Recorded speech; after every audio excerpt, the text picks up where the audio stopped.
श्री गणेशाय नमः। जय श्री राधे कृष्ण।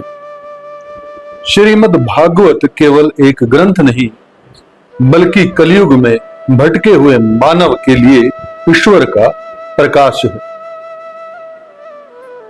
जिस हृदय में भागवत प्रवेश करती है, वहां से भय, अशांति, अज्ञान धीरे धीरे समाप्त होने लगती है। आज हम श्रीमद् भागवत महापुराण के प्रथम स्कंद के द्वितीय अध्याय का पावन श्रवण करेंगे। यह अध्याय हमें बताता हुआ चलेगा कि मनुष्य का वास्तविक धर्म क्या है, जीवन का अंतिम लक्ष्य क्या है और भगवान की भक्ति किस प्रकार आत्मा को परम शांति प्रदान करती है। आइए श्रद्धा, प्रेम और शांत मन से प्रभु के दिव्य ज्ञान में प्रवेश करें। श्री व्यास जी कहते हैं, सोनक आदि ब्रह्मावादी ऋषियों से यह प्रसन्न सुनकर रोम हर्षण के पुत्र उग्र शर्वा को बड़ा ही आनंद हुआ।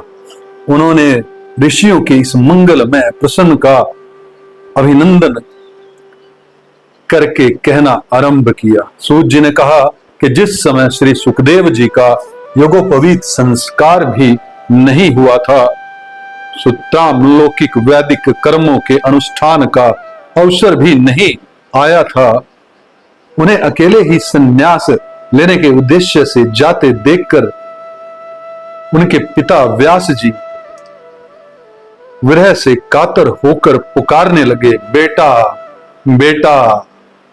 उस समय तन्मय होने के कारण श्री सुखदेव जी की ओर से वृक्षों ने उत्तर दिया, ऐसे सबके हृदय में विराजमान श्री सुखदेव मुनि को मैं नमस्कार करता हूं। यह श्रीमद् भागवत अत्यंत गोपनीय रहस्यात्मक पुराण है। यह भगवत स्वरूप का अनुभव कराने वाला है और समस्त वेदों का सार है। संसार में फैले हुए जो लोग इस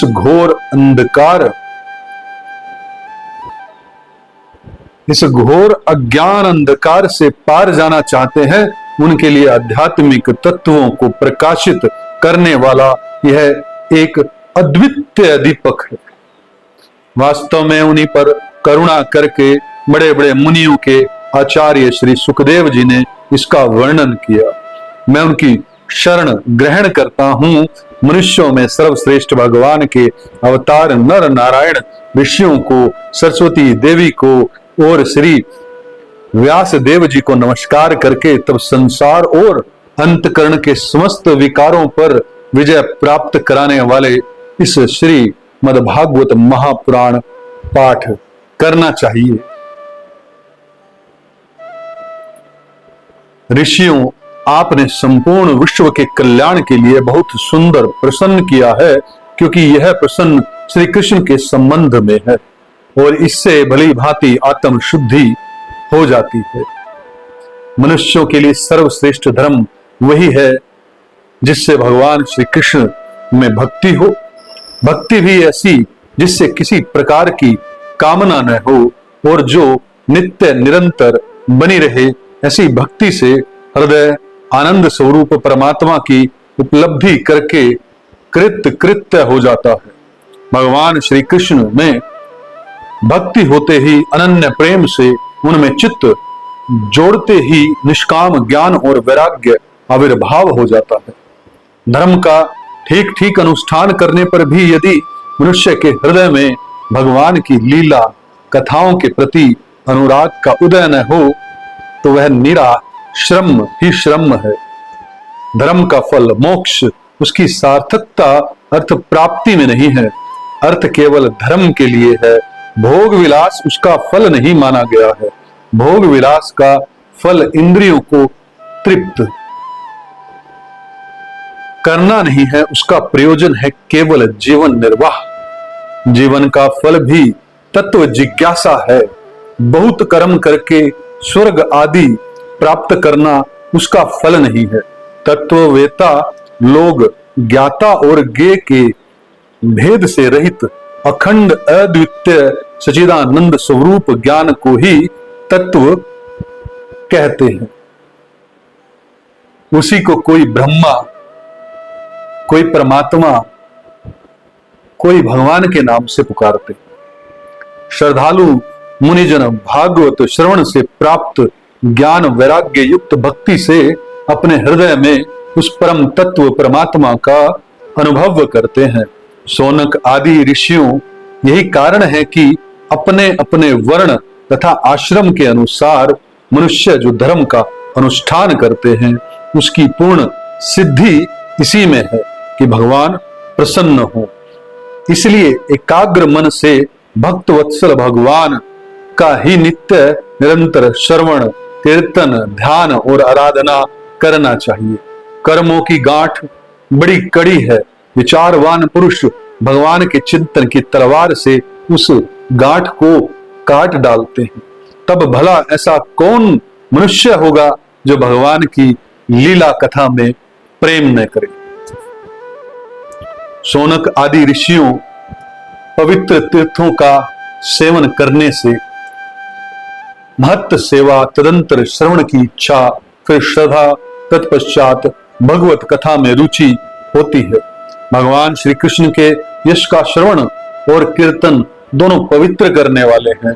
वे अपनी कथा सुनने वालों के हृदय में आकर स्थित हो जाते हैं और उनकी अशुभ वासनाओं को नष्ट कर देते हैं, क्योंकि वे संतों के नित्य सुहृद हैं। जब श्री मद्भागवत अथवा भगवतों के निरंतर सेवन से अशुभ वासनाएं नष्ट हो जाती हैं, तब पवित्र कीर्ति भगवान श्री कृष्ण के प्रति स्थायी प्रेम की प्राप्ति होती है। तब रजोगुण और तमोगुण के भाव, काम और लोभ आदि शांत हो जाते हैं और चित्त इनसे रहित होकर सत्व गुण में स्थित एवं निर्मल हो जाता है। इस प्रकार भगवान की प्रेममयी भक्ति से जब संसार की समस्त आसक्तियां मिट जाती हैं, हृदय आनंद से भर जाता है, तब भगवान के तत्व का अनुभव अपने आप हो जाता है। हृदय में आत्म स्वरूप भगवान का साक्षात्कार होते ही हृदय की ग्रंथि टूट जाती है, सारे संदेह मिट जाते हैं और कर्म बंधन क्षीण हो जाता है। इसी से बुद्धिमान लोग नित्य निरंतर बड़े आनंद से भगवान श्री कृष्ण के प्रति प्रेम भक्ति करते हैं, जिससे आत्म प्रसाद की प्राप्ति होती है। प्रकृति के 3 गुण हैं, सत्व, रज और तम। इनको स्वीकार करके इस संसार की स्थिति, उत्पत्ति और प्रलय के लिए एक अद्वितीय परमात्मा ही विष्णु, ब्रह्मा और रुद्र है। ये 3 नाम ग्रहण करते हैं, फिर भी मनुष्यों का परम कल्याण जो सत्वगुण स्वीकार करने वाले श्री हरि से ही होता है। जैसे पृथ्वी के विकार लकड़ी की उपेक्षा धुआं श्रेष्ठ है और उससे भी श्रेष्ठ अग्नि है, क्योंकि वेदोक्त यज्ञ यागादि के द्वारा अग्नि सदगति देने वाला है। वैसे ही तमोगुण से रजोगुण श्रेष्ठ है और रजोगुण से भी सत्वगुण श्रेष्ठ है, क्योंकि वह भगवान का दर्शन कराने वाला है। प्राचीन युग में महात्मा लोग अपने कल्याण के लिए विशुद्ध सत्व में भगवान विष्णु की ही आराधना किया करते थे। अब भी जो लोग उनका अनुसरण करते हैं वे उन्हीं के समान कल्याण भाजन होते हैं। जो लोग इस संसार सागर से पार जाना चाहते हैं वे यद्यपि किसी भी की निंदा तो नहीं करते, न किसी में दोष ही देखते हैं, फिर भी घोर रूप वाले तमोगुणी, रजोगुणी, भैरव आदि भूपतियों की उपासना न करके सत्वगुणी विष्णु भगवान और उनके अंश कला स्वरूपों का ही भजन करते हैं। परंतु जिसका स्वभाव रजोगुणी अथवा तमोगुणी है वे धन, ऐश्वर्य और संतान की कामना से भूत, पितर और प्रजापतियों की उपासना करते हैं, क्योंकि इन लोगों का स्वभाव उन भूत आदि से मिलता जुलता होता है। वेदों का तात्पर्य श्री कृष्ण में ही है, यज्ञों के उद्देश्य श्री कृष्ण ही है, योग श्री कृष्ण के लिए ही किए जाते हैं और समस्त कर्मों की परिसमाप्ति भी श्री कृष्ण में ही है। ज्ञान से ब्रह्मा स्वरूप श्री कृष्ण की ही प्राप्ति होती है। तपस्या श्री कृष्ण की प्रसन्नता के लिए ही की जाती है, श्री कृष्ण के लिए ही धर्मों का अनुष्ठान होता है और सब गतियां श्री कृष्ण में ही समा जाती हैं। यद्यपि भगवान श्री कृष्ण प्रकृति और उसके गुणों से अतीत है, फिर भी अपनी गुणमयी माया से जो प्रपंच की दृष्टि से ही है और तत्व की दृष्टि से नहीं है।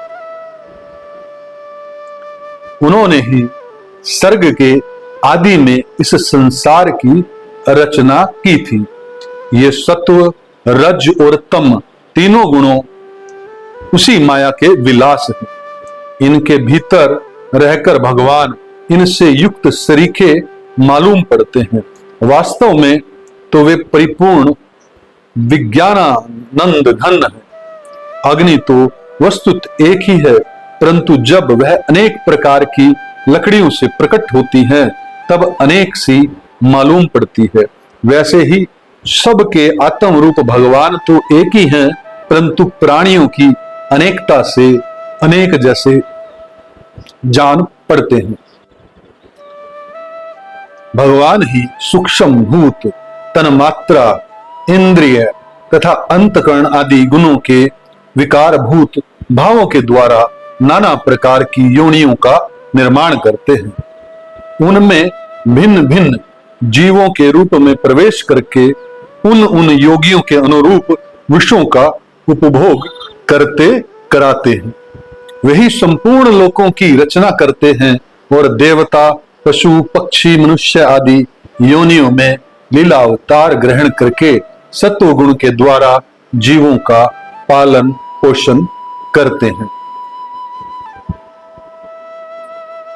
श्रीमद् भागवत का यह दिव्य संदेश हमें याद दिलाता है कि संसार की हर वस्तु अस्थायी है, लेकिन भगवान का नाम और भक्ति शाश्वत है। जब मनुष्य अपने जीवन को प्रभु के चरणों में समर्पित कर देता है तब उसके भीतर का भय समाप्त होने लगता है और आत्मा आनंद से भर जाती है।